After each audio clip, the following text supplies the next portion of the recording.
In the early hours of a southern morning in 1842, the plantation stood unnaturally quiet. No birds sang. No footsteps moved. Only a thin column of smoke rose from behind the slave quarters, drifting slowly into the pale sky. Betsy was known as obedient. She spoke little, kept her eyes low, and followed every command without protest. That silence made people believe she was broken. They were wrong. Life under the overseer. The overseer ruled with cruelty disguised as discipline. His voice decided who ate, who worked, and who suffered. Punishment came without warning, and mercy never came at all. The Smokehouse. Behind the plantation stood the Smokehouse, a wooden structure meant for curing meat. Small, airtight, dark.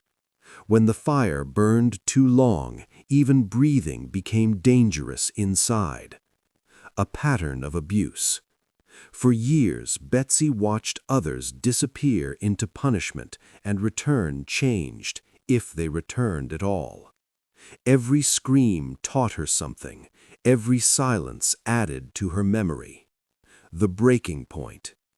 One evening, something shifted. Not loud, not dramatic, just a moment when Betsy realized she would not survive another year like this. She did not plan revenge in anger. She planned it carefully, slowly, using the very routines the overseer trusted. Betsy approached him with lowered eyes and a trembling voice. She spoke of stolen meat, of a problem near the smokehouse. He followed her without suspicion. The door closed with a heavy sound, wood against wood, then metal sliding into place. The lock clicked once and never reopened. Betsy stood still for a moment, listening. Then she walked away. Behind her, the smoke thickened. Ahead of her, history changed. Inside the smokehouse, the overseer laughed at first.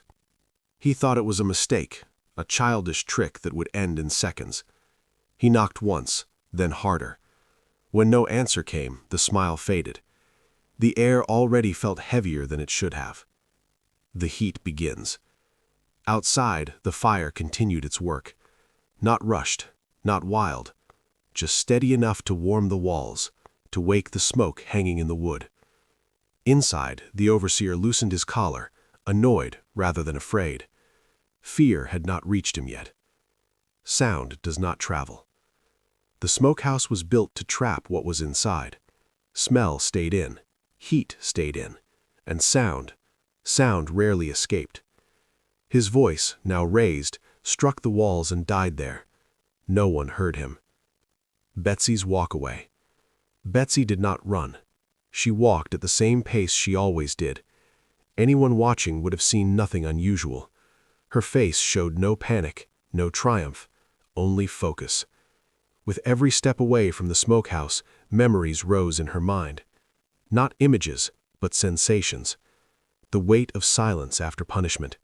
The smell of fear on others. She did not push these thoughts away. She let them pass through her. The overseer checked the door again. He pushed. He pulled. The lock did not move. Minutes felt longer than hours as the air thickened. Breathing required effort now, not habit. The smoke changes. Smoke no longer floated politely near the ceiling. It dropped. It wrapped itself around his chest, his throat. Every breath tasted sharp and wrong. The space felt smaller than it had moments before. He shouted orders out of instinct, commands that once made people move instantly. Now they meant nothing. There was no one left to obey him. Authority, stripped of witnesses, dissolved. Elsewhere on the plantation, life moved on. Tools were lifted. Animals were fed. No alarm rang. No signal spread. The smokehouse stood quietly, doing what it was built to do. Inside, the overseer leaned against the wall as his strength faded. The certainty that he would be found began to disappear. For the first time in years, he understood helplessness. And outside, Betsy did not look back. When morning arrived, it did not bring clarity. The plantation woke as it always did, unaware that something irreversible had already begun. Orders were expected, but none came. A small absence, barely noticed, settled into the routine. Betsy worked alongside others without drawing attention. Her movements were precise, familiar, practiced. No hesitation showed in her hands. If fear existed, it stayed buried where no one could see it. Silence becomes suspicious.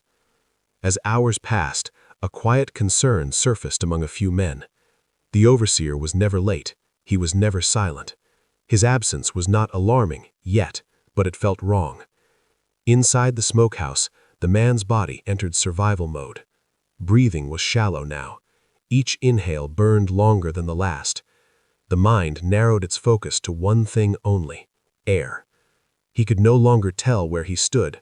Up and down blurred. The walls felt farther away, then suddenly too close. Smoke erased the sense of space itself. A question formed that had never crossed his mind in all his years of power. What if no one comes? The idea unsettled him more than the heat. It had no answer. A worker whispered to another. Then another pair exchanged glances. Nothing was said aloud, but curiosity grew. The smokehouse stood untouched, its purpose unquestioned. Someone spoke her name casually, without suspicion. She looked up, responded, then returned to her task. Her heart slowed again. The world had not shifted, yet. Inside, his muscles trembled under their own weight. Standing became impossible. He lowered himself to the ground carefully, as if gentleness might change the outcome. It did not. Without light, without sound, time lost its authority. Seconds felt like hours. Hours felt like nothing at all. Only discomfort marked the passing of existence. The air grew darker, heavier, more demanding. Each breath was borrowed, not owned. Coughing no longer helped. The body resisted, but the environment dictated terms. By midday, someone finally voiced concern. A question reached the wrong ears first, then the right ones. The overseer's absence was now undeniable. Attention shifted slowly toward the structures nearby. She sensed it before she heard it. The change in movement, the slight urgency in footsteps. Her posture did not change, but her awareness sharpened. The man's thoughts came in fragments. Memories no longer followed order. Pain dulled, replaced by something heavier and quieter. The body prepared for surrender without asking permission. A few men stopped near the building. No one touched the door yet. No one wanted to be the first. The structure seemed to hold its breath. One man finally moved closer to the smokehouse, not with confidence, but with reluctance. The building had always been ordinary, yet now it felt different, as if it carried something unseen inside its walls. Before anyone touched the door, the smell reached them. Not the familiar scent of preserved meat. This was sharper, heavier, wrong. A few men exchanged looks without speaking. From where she stood, Betsy did not stare. She kept her head lowered, her hands busy. But every sound reached her clearly. Every pause stretched longer than it should have. Within the smokehouse, resistance faded. The man's chest barely rose now. His thoughts drifted without direction. The will to fight slipped away quietly. One worker extended his hand toward the door. He hesitated. Touching it felt like crossing a line that could not be uncrossed. Still, his fingers closed around the metal. The door was warm, warmer than expected. Not enough to burn, but enough to alarm. The fire had done more than anyone realized. Something had been contained for too long. Someone finally said the overseer's name. The sound of it felt strange in the open air. There was no response. Silence answered instead. At the sound of his name, Betsy paused for half a second, not long enough to be noticed, long enough to feel everything at once. Then she continued working. The lock resisted at first, then it shifted with a dull scrape. As the door cracked open, smoke poured out, thick, dark, undeniable.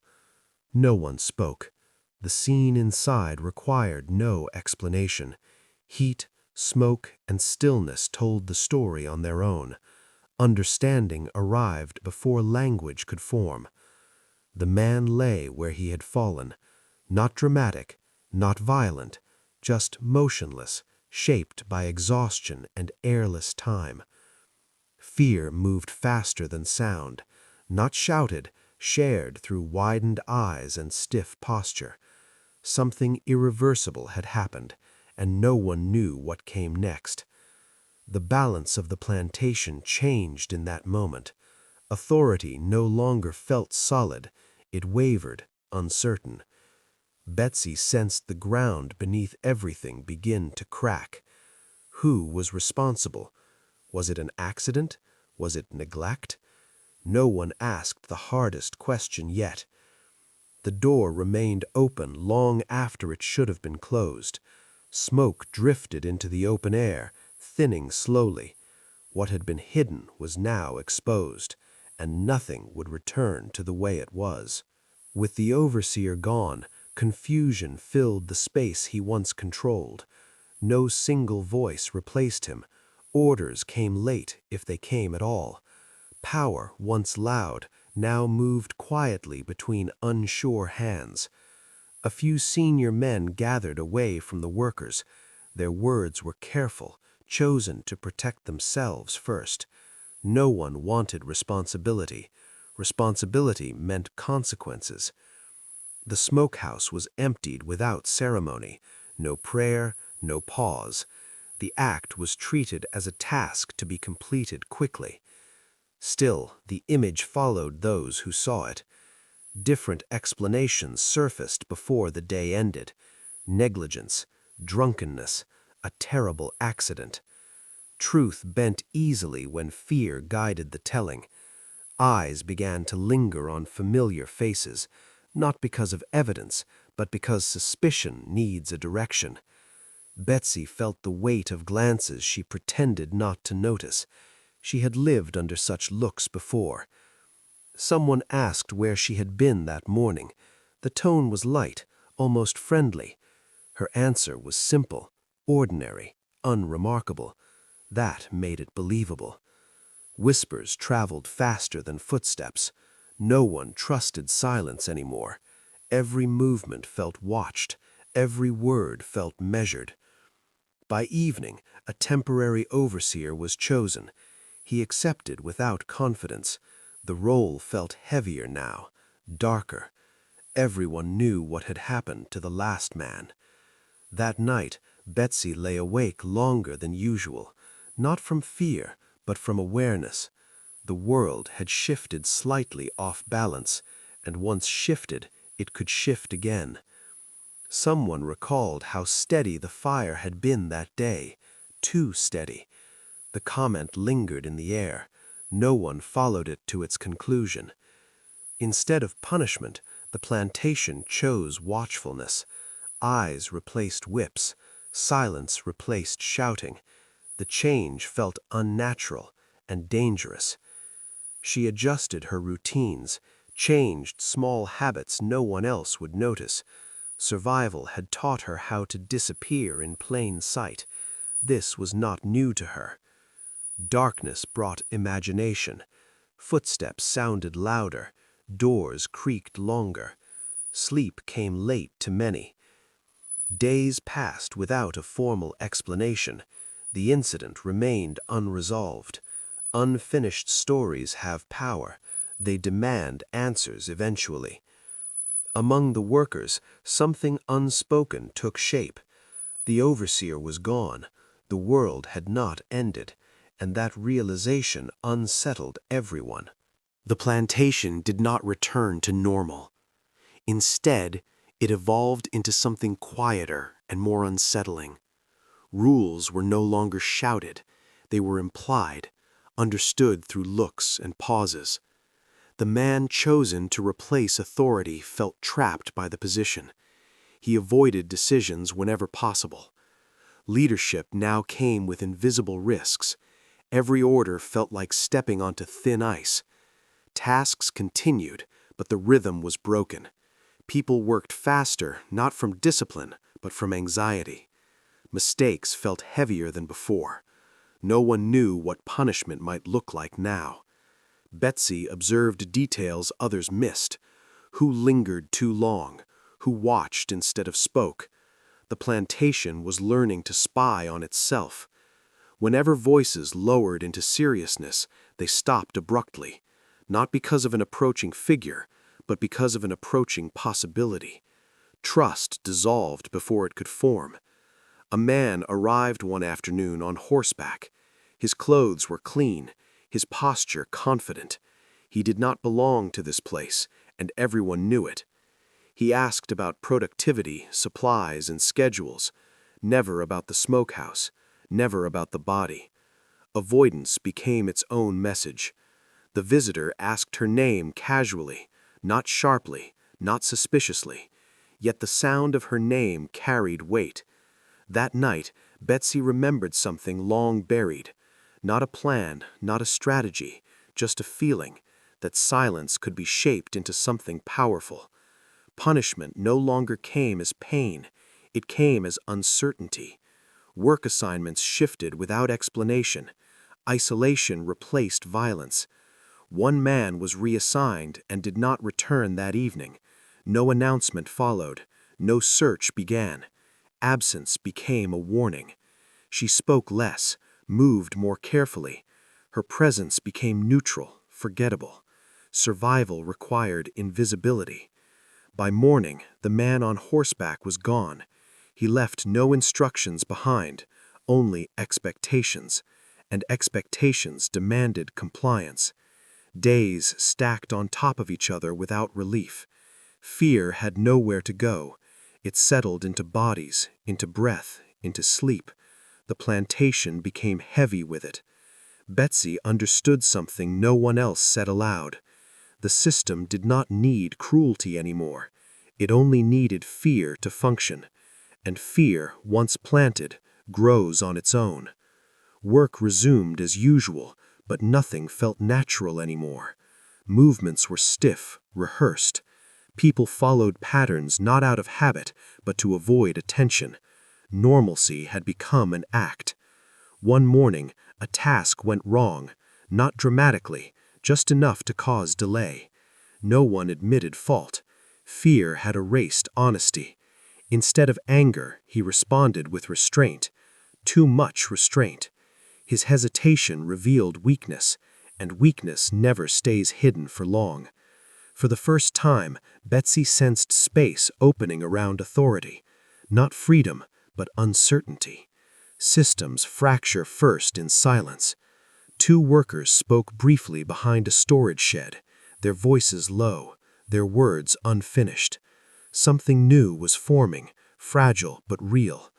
A third person overheard part of the exchange. No accusation followed, no report was made. Restraint replaced betrayal, and that mattered. Darkness sharpened thoughts. Lying awake, people imagined outcomes they never dared before. Hope did not feel safe, but it felt possible. She spoke to someone she normally avoided, not directly, not clearly, just enough to plant an idea without owning it. The response was not rejection, it was caution mixed with interest, a silent agreement to observe rather than act. Patience became strategy. The temporary overseer sensed a shift he couldn't name. Eyes no longer dropped when he passed. Stillness followed him instead. Control began slipping quietly. One small rule went unenforced. No punishment followed. The world did not collapse. That realization spread quickly. She had survived worse than this. Pain had taught her timing. Silence had taught her precision. Now experience guided her steps. It did not disappear. It transformed from paralysis into calculation, from obedience into watchfulness. Sounds changed, footsteps slowed, pauses lengthened. The place itself felt like it was waiting. Nothing had exploded yet, no open rebellion, no accusation, but a line had been crossed, and once crossed, it could never be uncrossed. What once felt like scattered fear now had structure. People did not meet openly. They crossed paths intentionally. Silence was no longer emptiness. It carried direction. Daily labor continued, but it served another purpose. Movements were timed. Locations were chosen carefully. Routine became camouflage. She stopped listening to words. Instead, she watched pauses, gestures, unfinished actions. Meaning lived between moments now. That was where truth survived. One worker, quiet, older, observant, began to stand out, not through leadership, through consistency. Stability became a form of influence. The temporary overseer focused on output and numbers. He measured success in completed tasks. He did not measure loyalty. That blind spot widened daily. She altered one small behavior, nothing dramatic, just enough to see who noticed. The response told her more than words ever could. No one pledged anything. No plans were declared. Yet certain people began to move in quiet alignment. Trust existed without being named. Panic no longer drove decisions. Thought did. Risk was weighed, not avoided. That change marked a dangerous evolution. A tool was left where it didn't belong, not forgotten, placed. Those who understood noticed immediately. She resisted acting too soon. Impatience had destroyed others before her. Timing mattered more than courage. She waited. As the sun lowered, the place felt altered, not quieter, focused. Even the air seemed expectant. The overseer sensed cooperation slipping away. Orders were followed, but without urgency. Compliance lacked conviction. Control felt hollow. A minor incident disrupted the evening routine. Nothing severe, but enough to shift attention. Moments like these create openings. She decided not to act yet, but she chose who would act when the time came. Leadership did not announce itself. It positioned itself. No one could describe what was forming, only that it was inevitable. The system had cracks now, and pressure was building behind them. That evening felt different from the start, not tense, alert, as if everyone sensed that a boundary was about to be tested. When labor stopped, attention did not. People lingered instead of dispersing. Movement slowed deliberately. The night was being measured. She saw it clearly now. Who stayed close to the buildings? Who avoided the open spaces? Positions were no longer random. Someone moved before they should have, just a step out of sequence, small enough to miss, large enough to matter. The temporary overseer noticed the irregularity. His gaze followed it longer than necessary. For a moment, attention sharpened. Everything balanced on that pause. Without drawing eyes to herself, she shifted the focus. A minor disturbance, nothing suspicious, just enough to redirect concern. The overseer looked away. Whatever he had sensed dissolved. Relief moved through the group without sound. That night, warnings spread carefully. No blame, only adjustment. One mistake had been enough to teach everyone. I understood now how thin the margin was. Success and exposure sat side by side. Progress demanded discipline. Carelessness could destroy everything. Without words, limits were agreed upon. No sudden moves, no solo decisions. Everything from now on would be deliberate.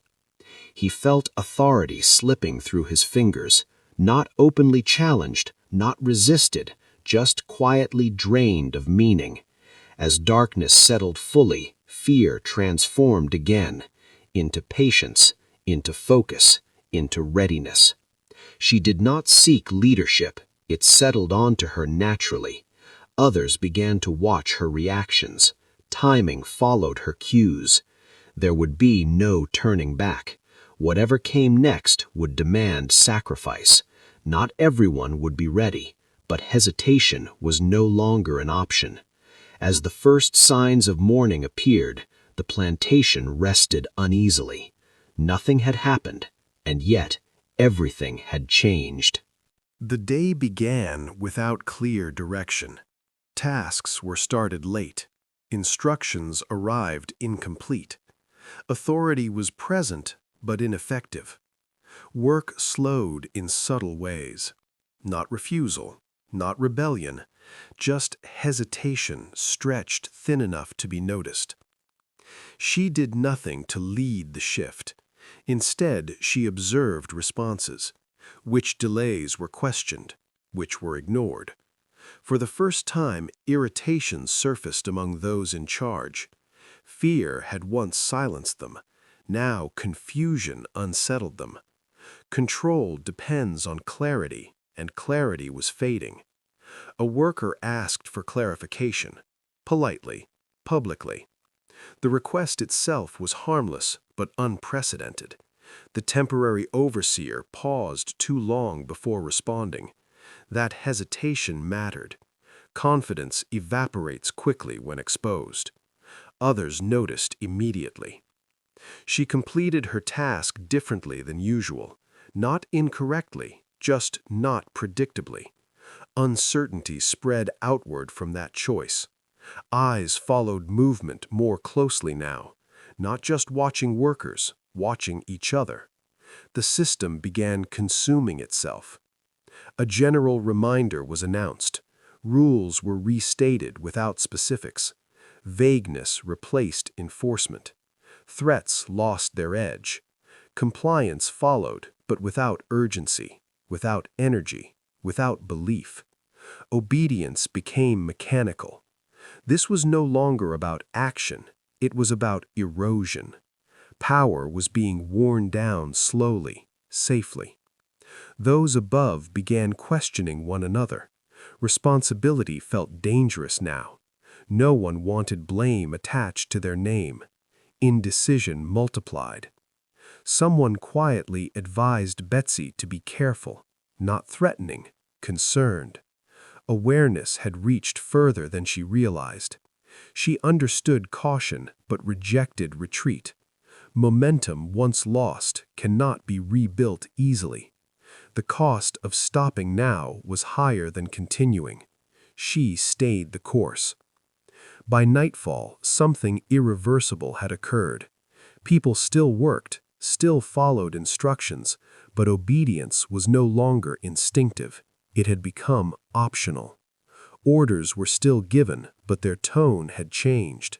They no longer carried certainty. Instructions sounded like requests. Power had begun to ask instead of command. Those responsible for enforcing rules disagreed quietly. One wanted strictness, another urged patience. Division weakened what force never could. She noticed how authority avoided eye contact with itself. Meetings ended without decisions. Leadership had become a burden no one wanted. Word spread of an unexpected review. No date, no details, just the threat of scrutiny hanging overhead. Preparations began immediately, not coordinated, reactive. Fear now lived among those in charge. Attention moved upward, oversight on the ground weakened. Spaces opened where none existed before. Opportunity grew quietly. She did not rush. She adjusted timing, used gaps rather than creating them. Subtlety protected her better than speed. One authority figure questioned another behind closed doors. Voices rose briefly. Accusations followed. Trust fractured further. No one wanted accountability. Mistakes were redirected. Responsibility dissolved into arguments. The system began collapsing inward. They felt it immediately. Less monitoring, less interruption. Control had retreated upward away from them. She encouraged normal behavior. No sudden changes, no visible defiance. Stability kept suspicion low. A decision made in the morning was undone by evening. No explanation given. Inconsistency spread doubt. Authority appeared unreliable. Those at the top grew desperate. Desperation makes errors inevitable. Every move now carried risk. Every mistake amplified tension. She knew the calm would not last. Collapse always accelerates near the end. Preparation mattered more than optimism. She positioned herself carefully. By nightfall, the truth was undeniable. No uprising had occurred, no violence erupted. Yet the structure was failing, not from resistance, but from its own weight. Early that morning, a new instruction was announced. It came too suddenly, too forcefully. Authority, feeling pressure, chose speed over thought. The order contradicted routines people had followed for years. No clarification followed. Questions were discouraged. Uncertainty spread faster than compliance. She immediately recognized the problem. This was not weakness, it was panic, and panic always exposes cracks. The new instruction required visible enforcement, no hiding behind routine, no quiet corrections. Everything would be seen. An authority figure attempted to prove control, voice raised, tone sharp. The display felt excessive and unnecessary. Instead of fear, there was stillness, not defiance, not submission, observation. She did not intervene, did not redirect. Silence this time was deliberate. Mistakes must sometimes be allowed to grow. The enforcement went further than expected, not violent, but humiliating. That moment shifted something permanently. The reaction was immediate, not loud, not chaotic, just withdrawal. Eyes turned away, not in fear, but in judgment.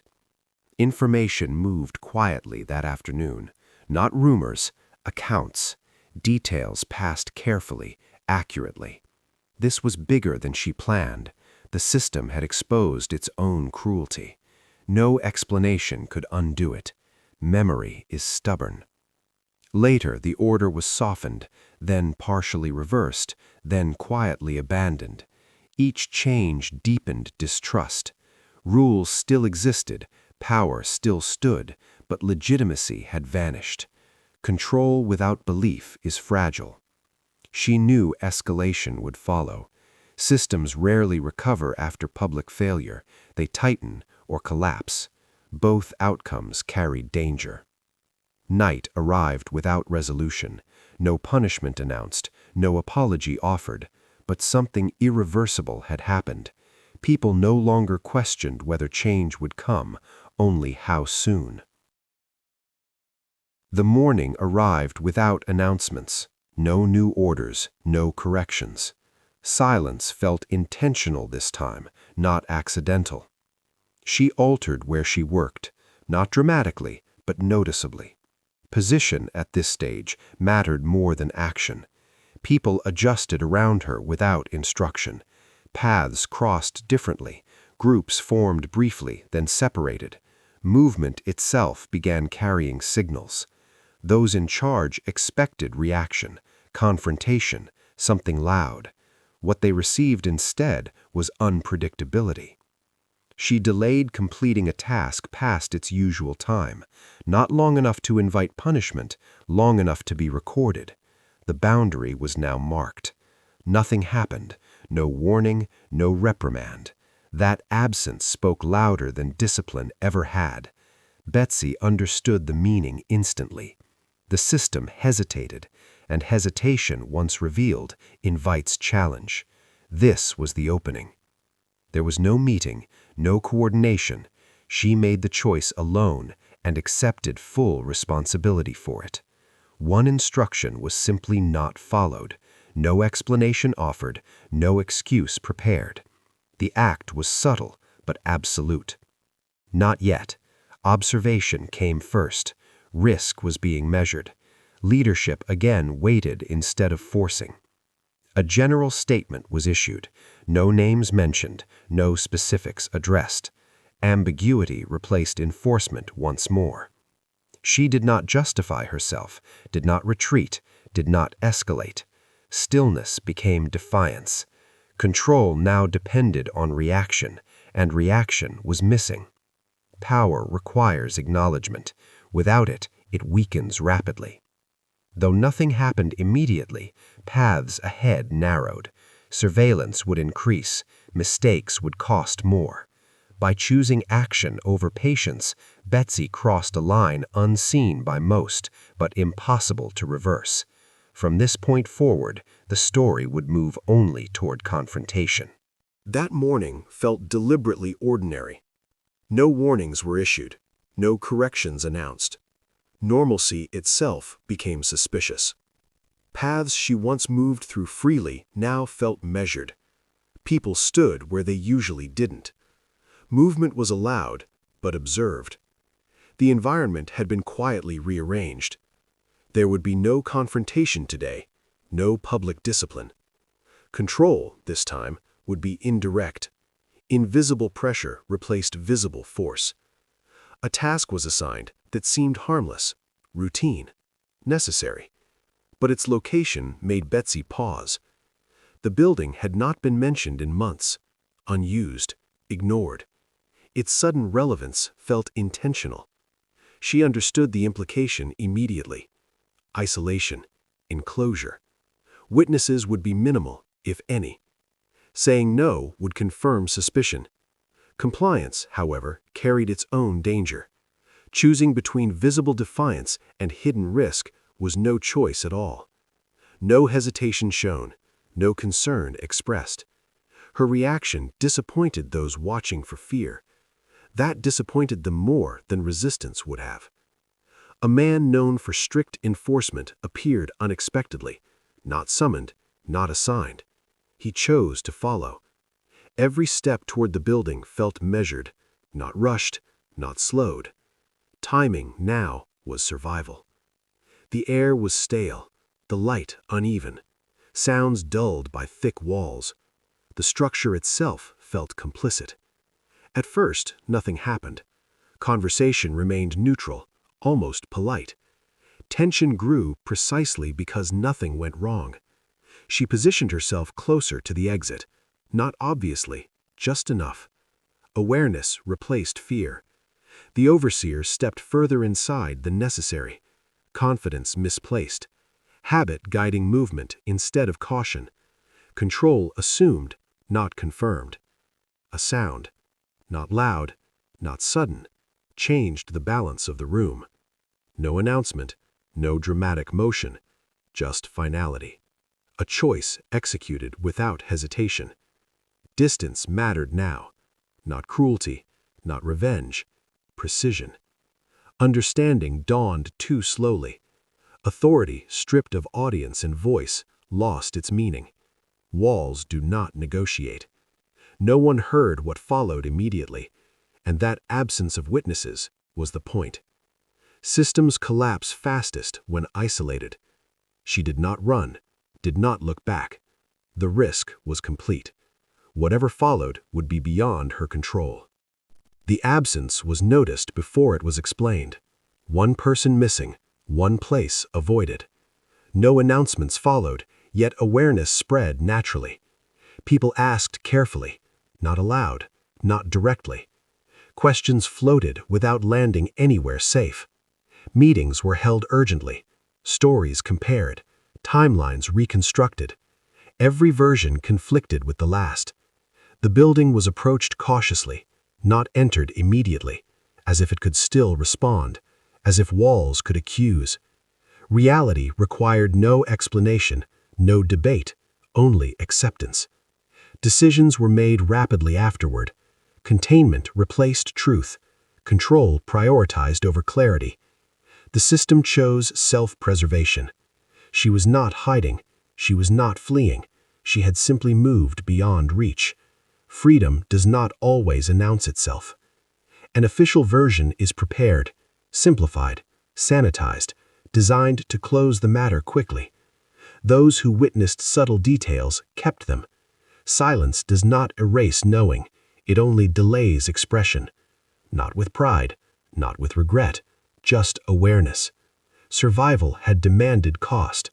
Freedom tasted different than expected, heavier, lonelier, yet undeniably real. Rules continue, work resumes, structures remain standing, but confidence is gone. There are no speeches, no legends announced publicly. Her power lay in absence, not recognition. Treatment changes, behavior shifts, boundaries soften slightly. Fear has learned caution. People understand something without saying it. Control is not permanent. Obedience is not natural. Systems break when pushed too far. No roadmap, no safety promised, only choice and responsibility for it. There is no celebration, no closure wrapped neatly, only balance, uneven but real. Power believed it was watching everyone. It never considered someone was watching it instead.